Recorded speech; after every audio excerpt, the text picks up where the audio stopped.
Hey guys, welcome back to my YouTube channel. Mutasim हिसाब किताब बराबर करने के लिए मलिक साहब के घर जाता है, लेकिन वहां पर जैसे ही जाता है तो मुतसिम के साथ बहुत बड़ा धोखा हुआ। ये धोखा किसने किया और मुतसिम के साथ आगे जाकर क्या होगा, ये सब कुछ आज के इस में बताएंगे। जितने भी हमारे चैनल पे नए लोग हैं जल्दी से चैनल को सब्सक्राइब कर दें और साथ में लगे बेल आइकन बटन को लाजमी प्रेस कर दें ताकि नई से नई आने वाली वीडियो की नोटिफिकेशन आप लोगों को आसानी के साथ मिल सके। मुतसिम मीरब को अपने घर छोड़ता है और उसके बाद आराम से नहीं बैठता, उसी वक्त वहां से निकलता है और मलिक साहब के घर पहुंच जाता है। जब मलिक साहब के घर पहुंचता है तो उनको आकर धमकी देता है कि भाई आप लोगों ने मेरी इज्जत के ऊपर हाथ डाला है तो अब मैं भी इज्जत के बदले इज्जत लूंगा। तो वहां पर मलिक साहब का जो बेटा होता है उससे ये चीजें बर्दाश्त नहीं होती, क्योंकि वो चाहता है कि चाहे जो कुछ भी हो जाए अब हमारी इज्जत के ऊपर मुतसिम को भी हाथ ना डाले।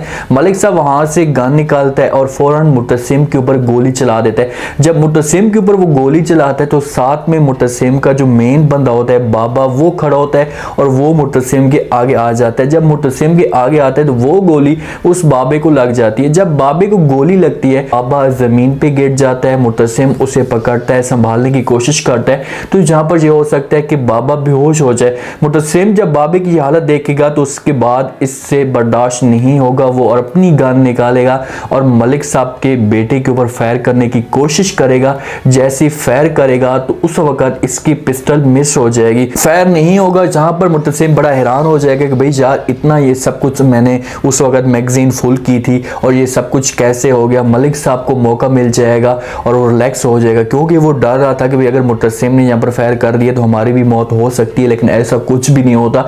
तो फिर वो आराम के साथ मुतसिम के ऊपर गोली चला सकता है, जिसकी वजह से मुतसिम को वो गोली लग सकती है। और मुतसिम को जब वो गोली लगेगी भी सही तो वो गोली मुतसिम को बाजू के ऊपर लगेगी, मुतसिम की भी हालत खराब हो जाएगी। और फकीरा जो इनके साथ एक बंदा होता है वो जाकर जो अपनी नौकरानी को, जो अपनी बेगम को बता देगा कॉल पे कि भाई मुतसिम को गोली लग गई है। तो नौकरानी आती है मीरब के पास और उसे आकर सब कुछ बता देती है। अब इस जगह पर मीरब को और उस नौकरानी को सब बातों का पता होता है कि पीछे गांव में क्या कुछ चल रहा है। बाकी किसी घर में किसी को भी इस बात का बिल्कुल भी पता नहीं होता। जब मीरब को ये बातें पता चलती हैं तो मीरब इस बात का यकीन भी नहीं कर पाती कि भाई ये सब कुछ कैसे हो गया, ऐसा नहीं होना चाहिए था। और वो वहां पर पछता भी रही होती है कि मैंने मुतसिम की गन से वो फायर या वो गोलियां नहीं निकालनी चाहिए थी। अगर यहाँ पर मीरब इस किस्म का धोखा ना करती तो मुतसिम कभी भी वहां पर हार ना मानता। उस जगह पर नतीज कुछ और होते, या हो सकता है कि इन दोनों के आपस में लड़ाई भी ना होती। अब जब मुतसिम ने फायर करने की कोशिश की है, मिस हुआ है, तो मलिक वाले बंदों को मौका मिल गया और उन्होंने फिर मुतसिम के ऊपर गोली चलाई। वहां पर मीरब पछता रही होती है, लेकिन इतना बड़ा फ्रॉड अब मुतसिम को जब पता चलेगा, उसको उसके सामने ये सच आएगा तो फिर से मुतसिम इस बात पे बैठ जाएगा कि यार मेरे साथ इतना बड़ा फिर से धोखा हो गया। क्योंकि देखेंगे वो मीरब के हाथों से ये धोखा खा रहा है। पहले उसने मीरब को मना किया था कि भाई तू यहाँ से गांव में नीचे नहीं उतरना गाड़ी से, वो उतरी, उसने बात नहीं मानी। और दूसरा ये पिस्टल वाली जब उसके सामने असलियत आएगी तो उसके बाद मुतसिम के पास कोई भी चारा नहीं रहेगा। मीरब के साथ जो लड़का मोहब्बत करता है राहिल, वो आखिरकार मीरब के घर पहुंच जाता है। वो अपनी दोस्त को या बहन को बुलाता है कि भाई हमें हर सूरत में उसके घर जाना है और जाकर पता करना है कि भाई मीरब का नंबर क्यों बंद आ रहा है, वो मेरे साथ क्यों रब्ता नहीं कर रही। जब वहां पर पहुंचते हैं तो उससे पूछने की कोशिश करते हैं कि भाई मीरब कहाँ है, मैं मीरब के साथ बात करना चाहता हूँ। तो मीरब का जो बाप होता है वकास, वो उन्हें बता देता है कि मीरब की शादी हो गई है, अब इस जगह पर वो नहीं रहती, हमने उसकी शादी करवा दी है। तो जो लवर होता है वो इस बात को मानने से इनकार कर देता है। वो कहते हैं कि भाई ऐसा कैसे हो सकता है, ऐसा नहीं हो सकता, मैं तो जो है वो मीरब के साथ मोहब्बत करता था, वो भी मेरे साथ मोहब्बत करती है। तो वकास इस बात को जब सुनता है तो हैरान हो जाता है कि भाई अगर मोहब्बत मीरब करती भी थी तो वो हमारे साथ बात शेयर करती।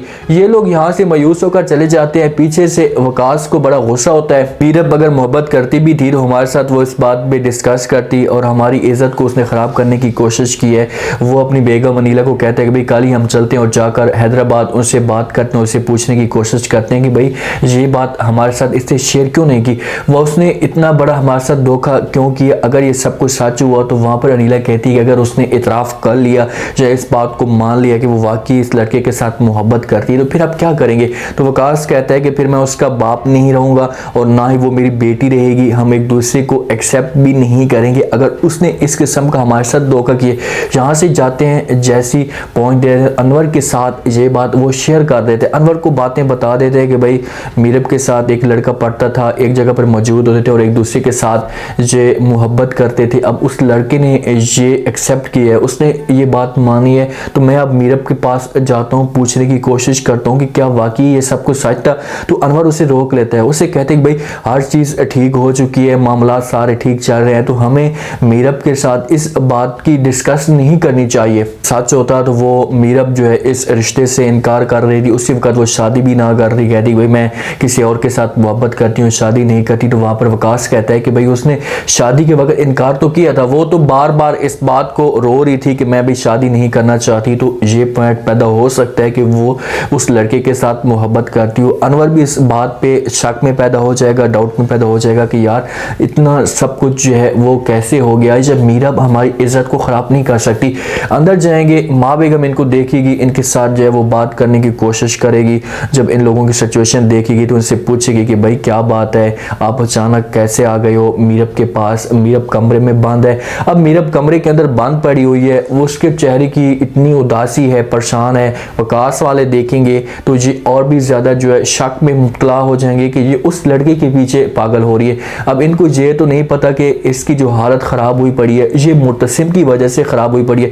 माँ बेगम इनसे पूछती है और उसे कहती है कि भाई मैं मीरब की सास हूँ, कोई दुश्मन नहीं हूँ, अगर आप लोग मुझे अपना समझते हैं तो आप लोग मेरे साथ ये बात शेयर कर सकते हैं, मुझे बता सकते हैं कि आखिरकार वजह क्या चल रही है। नीला मैडम तो किसी भी सूरत में माँ बेगम को ये बात नहीं बताएगी, अगर उसने इसे ये बात बता दी तो एक हवेली में नया वलवला खड़ा हो जाएगा, नया हंगामा खड़ा हो जाएगा। माँ बेगम को तो बहाने चाहिए क्योंकि वो चाहती है कि इसके ऊपर थोड़े बहुत तांस बनते रहे। अब हया को भी इस बात का पता नहीं है, जहाँ पर मीरब परेशान पड़ी हुई है, नुकरानी को सिर्फ और सिर्फ इस बात का पता है। और जब पूरी हवेली में ये बात फैलेगी कि मुतसिम को गोली लगी है, क्योंकि ये बात छुप तो नहीं सकती, किसी भी तरीके से माँ बेगम तक ये बात पहुँच जाएगी। क्यों गोली लगी है, वो जाएगा और डॉक्टर के पास, वहाँ पर इसकी हालत ख़राब होगी, 7 बंदे होंगे, मुलाजिम होंगे या नौकर होंगे, वो अनवर को तो बताएंगे, उसके साथ ये बात शेयर करेंगे। हो सकता है कि अनवर इस बात को छुपाए, वो माँ बेगम को ना बताए, लेकिन बात किसी तरीके से बाहर निकल कर आ जाएगी। और जब बात बाहर निकलेगी फिर जाकर जो है मीरब की बुरी इंसल्ट होगी,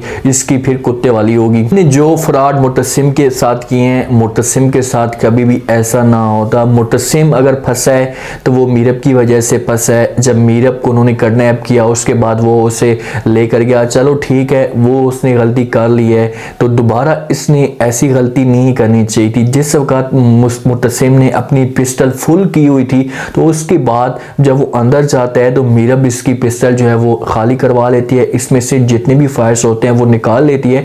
तो उसके फौरन बाद मुतसिम तो चला जाता है। अब देखेंगे उसे इस चीज़ का बिल्कुल भी नहीं पता था कि मीरब जो इतना बड़ा मेरे साथ धोखा कर सकती है। धोखा है एक तरीके से, अगर वो पिस्टल इसके पास फुल होता तो हो सकता है कि वहाँ पर मामला जो है वो ठीक हो जाता या इनकी दोनों में आपस में सुलह हो जाती, लेकिन वो जब खाली था तो उसने फिर मौके का फ़ायदा उठाया और मुतसिम के ऊपर गोली चलाई। मुतसिम को गोली जो है वो लगेगी बाजू के ऊपर, हो सकता है पहला फायर भी उसको लग जाए, साथ वाले बंदे को ना लगे। अगर मुतसिम को बाजू के ऊपर भी गोली लगती है तो उसके बाद इसकी हालत ख़राब हो जाएगी और इनकी जो है आपस में जो है वो दुश्मनियाँ चलना शुरू हो जाएंगी। उम्मीद है आज का ये रिव्यू, आज का ये टीजर आप लोगों को पसंद आया होगा। आपने कमेंट सेक्शन में अपनी कीमती राय लाजमी देनी और बताना कि आपको क्या लगता है कि क्या इस जगह पर मुतसिम की मौत हो जाएगी या मुतसिम बच जाएगा। अगर मुतसिम बचता है तो उसके बाद मीरब का क्या हशर होने वाला है। जब मुतसिम घर जाएगा और मीरब से जाकर पूछेगा कि भाई ये सब कुछ तुम्हारी वजह से हुआ है, तो मीरब के पास क्या फिर कोई माफ़ी का नया सीजन शुरू हो जाएगा, क्या वो फिर से माफ़ी मांगेगी और मुतसिम उसे माफ़ कर देगा। ये सब आपने कमेंट सेक्शन में बताना है और चैनल को लाजमी सब्सक्राइब कर दें। अपना खास ख्याल करें, दुआ में याद रखें। मुझे दी इजाज़त, अल्लाह हाफ़िज़।